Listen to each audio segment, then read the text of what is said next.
It was Sunday, June 4th, 1989. A sailboat was passing by the Skyway Bridge near Tampa, and they noticed a weird object in the water. Once they got closer, they realized it was a female body.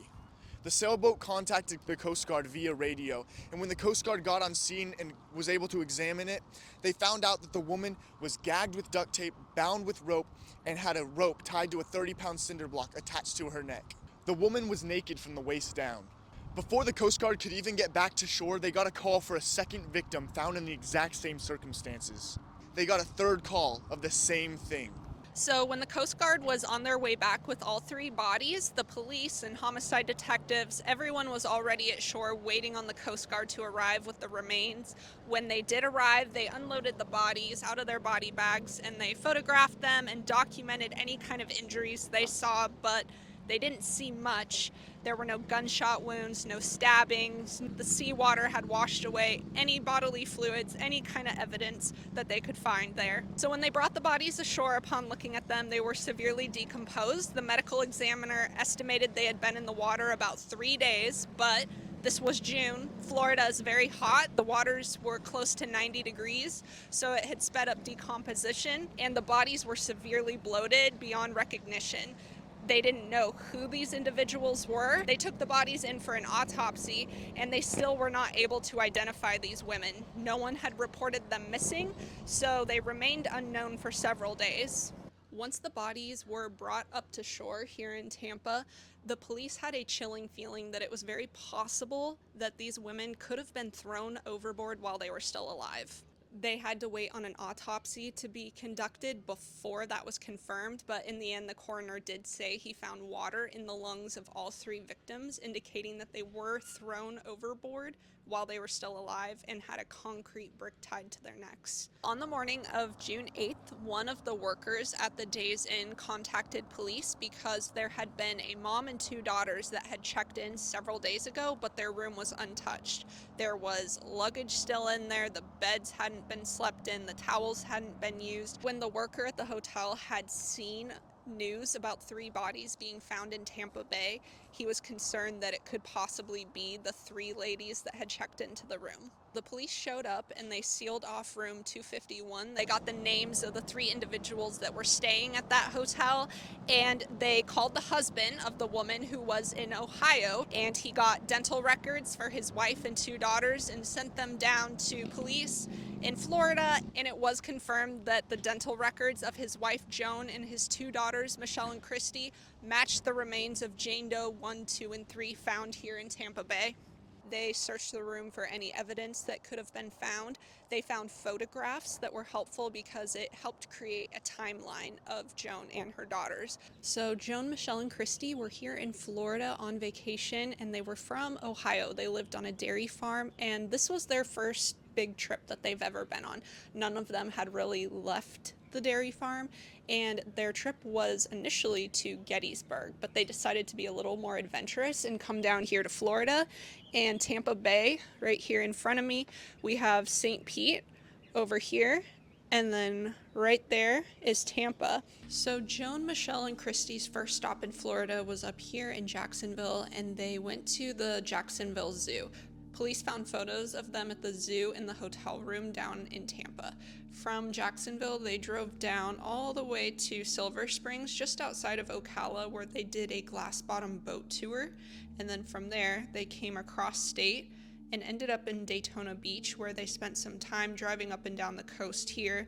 And then from there, they went down to Orlando and then right into Disney World, where they went to Epcot and SeaWorld. And then from there, they hopped on I-4, which runs from Daytona Beach all the way to Tampa, and they traveled all the way down here, right here to Tampa. Joan Rogers' husband, his name is Hal Rogers, and he wanted to come down on this Florida trip, but he could not leave the farm unattended. When Joan, Michelle, and Christy didn't arrive home on the day that they were supposed to, he put it off as, they probably got caught up doing something else, they'll be home soon, and he didn't initially report them missing until a few days after they were supposed to be home. When police had contacted him, letting him know that they had discovered three bodies in Florida that could very well be his wife and children, they were concerned by his response to it. After it was confirmed that it was them, they didn't like the reaction they got out of him. They said that he seemed to be very cold and not have a whole lot of emotion when he heard that they were dead. So the police knew that they would have to confirm an alibi for Hal to be able to confirm that he was indeed still in Ohio during these murders.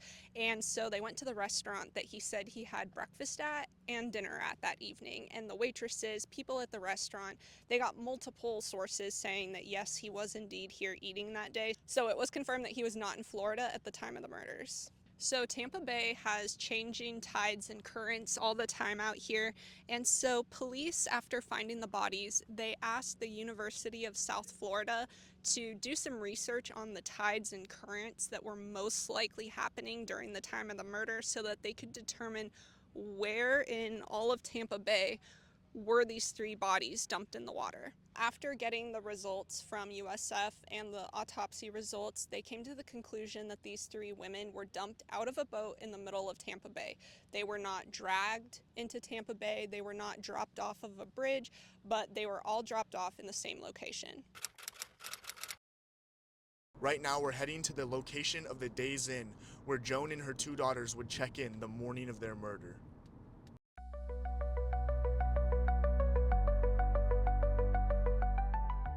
So we're standing on location at where the Days Inn once stood back in 1989, and it's where Joan and her daughters checked in at the day of their murder. They were on a trip to Tampa and they had just arrived from Orlando. They had met someone at the gas station that gave them directions to the hotel that stands on this plot, and they checked in that morning and they disappeared later that evening. The Days Inn Hotel has since been demolished, and from sources online, it's either been replaced with this Holiday Inn Express right here, or over here on my left, the Westin.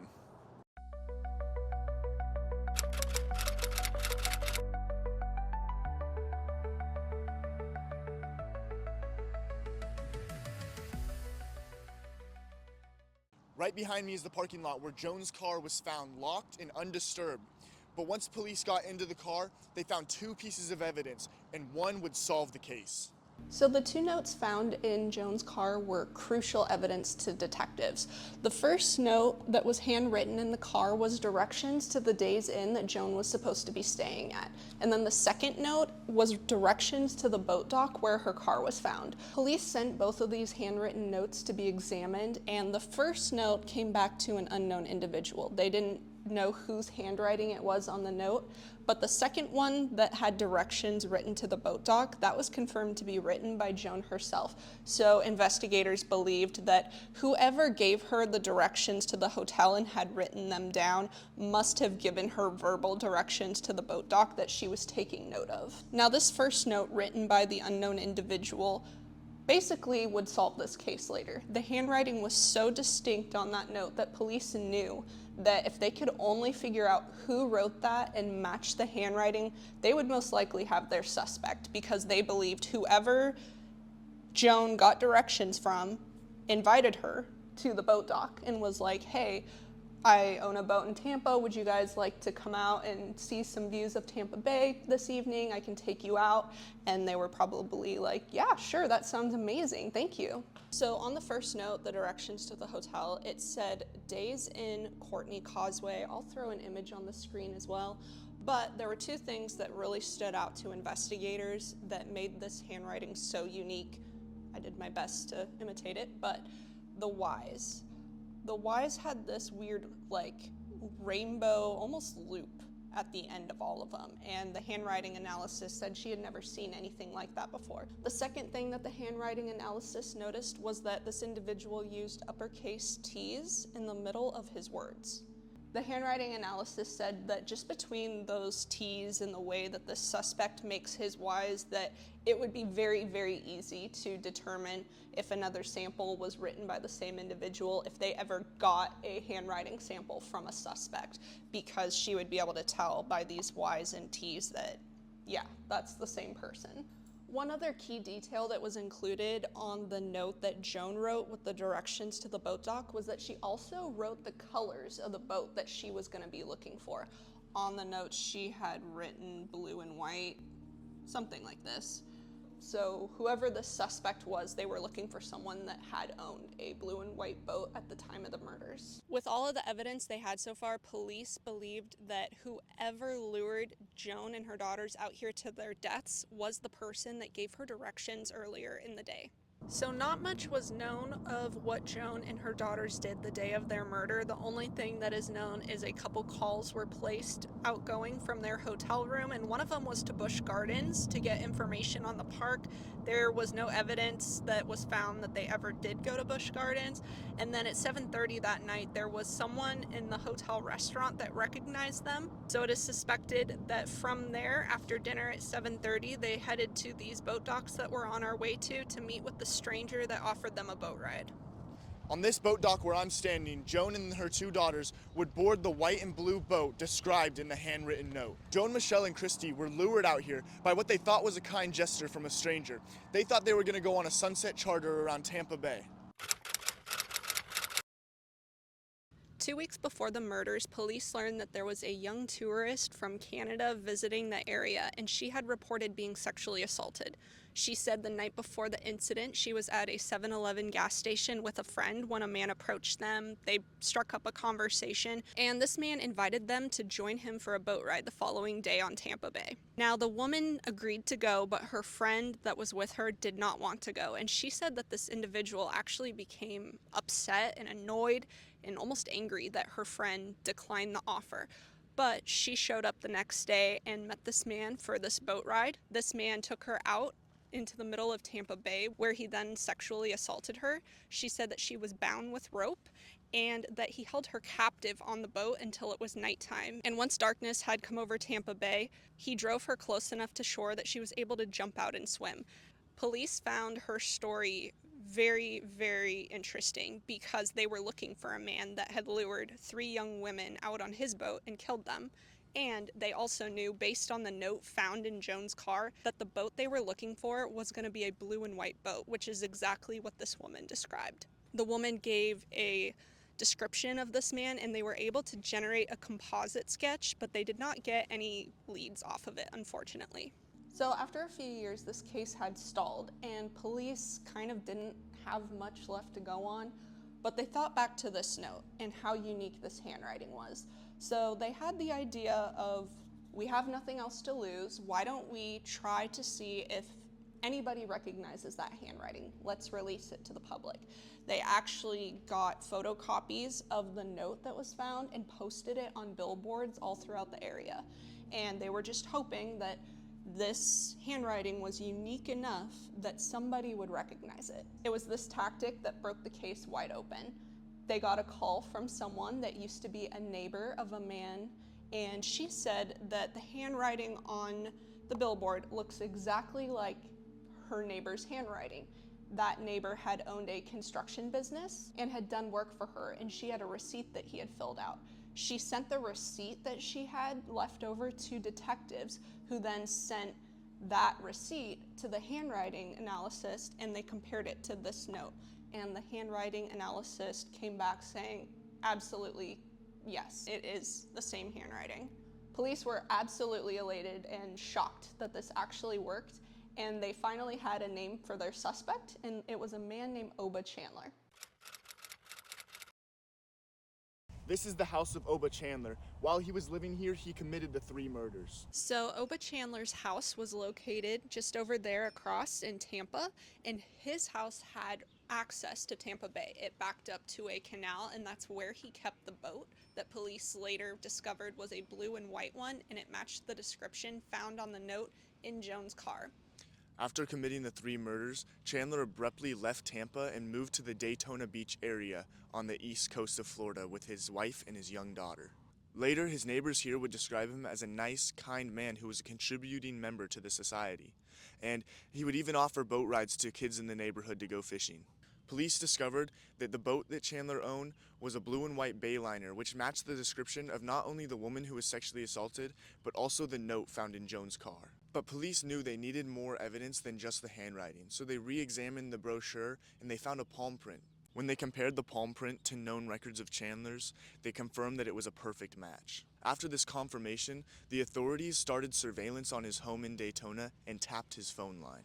After starting surveillance on his house, police flew to Canada to re-interview the sexual assault victim. After giving her a lineup of photos, she picked Chandler as the one who assaulted her. Police filed an arrest warrant concerning the sexual assault so that they could get him off the streets. Police were concerned that the longer Chandler was a free man, the stronger the chances were that he would strike again.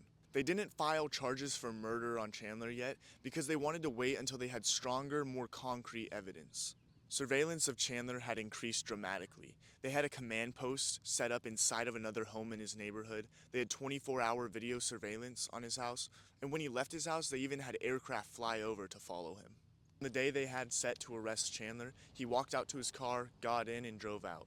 Instead of arresting Chandler on the spot, they decided to follow him to see where he was going.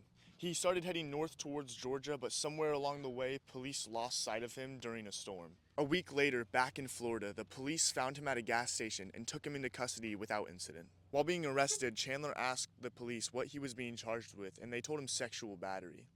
After that, he wouldn't speak anymore, and he would lawyer up and be transported to Pinellas County Jail in St. Petersburg.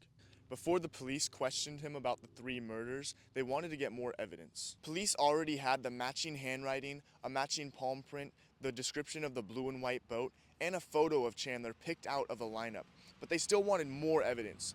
So they searched his call records and realized that he had made a call from his boat's radio to his home where his wife was on the night of the murder, which gave the police confirmation that he was indeed out on the water that night.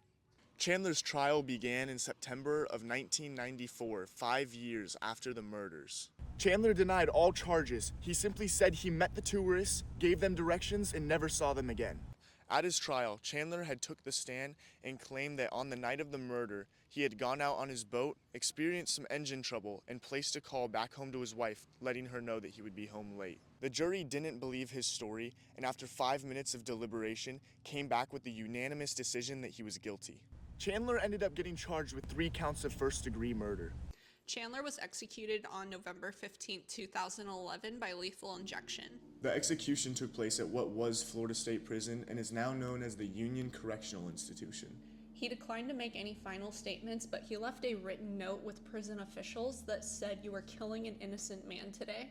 At the time, detectives believed that this wasn't Chandler's first time killing, because most first-time murderers don't abduct 3 women at once, and they definitely don't demonstrate this amount of violence. On February 25, 2014, police revealed that Chandler's DNA had been linked to a cold case back from 1990 of a 20-year-old woman that was sexually assaulted and strangled.